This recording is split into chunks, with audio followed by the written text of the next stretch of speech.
में आपको बताएं कि सिक्योरिटी फोर्सेस ने खैबर पख्तूनख्वा के मुख्तलिफ इलाकों में कामयाब कार्रवाइयां करते हुए 11 ख्वारिज दहशतगर्दों को हलाक कर दिया। पाक फौज के शोबा ताल्लुकात आमा ISPR के मुताबिक फोर्सेस ने शुमाली वजीरिस्तान के इलाके मीर अली में कार्रवाई करते हुए 5 दहशतगर्दों को हलाक किया। मीर अली में ही दूसरी कार्रवाई में मजीद 3 दहशतगर्द मारे गए। सिक्योरिटी फोर्सेस ने मीरान शाह में ऑपरेशन करते हुए 2 दहशतगर्दों को मार गिराया। डेरा इस्माइल खान में फोर्सेस के ऑपरेशन में 1 खारजी मारा गया। ISPR के मुताबिक हलाक ख्वारिज दहशतगर्दी की मुतअद्दिद कार्रवाइयों में मुलविस थे। उनके कब्जे से असलहा और गोला बारूद बरामद हुआ है।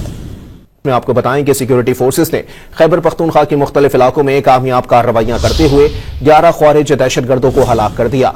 पाक फौज के शोबा ताल्लुकात आमा ISPR के मुताबिक फोर्सेस ने शुमाली वजीरिस्तान के इलाके मीर अली में कार्रवाई करते हुए 5 दहशतगर्दों को हलाक किया। मीर अली में ही दूसरी कार्रवाई में मजीद 3 दहशतगर्द मारे गए। सिक्योरिटी फोर्सेस ने मीरान शाह में ऑपरेशन करते हुए 2 दहशतगर्दों को मार गिराया। डेरा इस्माइल खान में फोर्सेस के ऑपरेशन में 1 खारजी मारा गया। ISPR के मुताबिक हलाक ख्वारिज दहशतगर्दी की मुतअद्दिद कार्रवाइयों में मुलविस थे।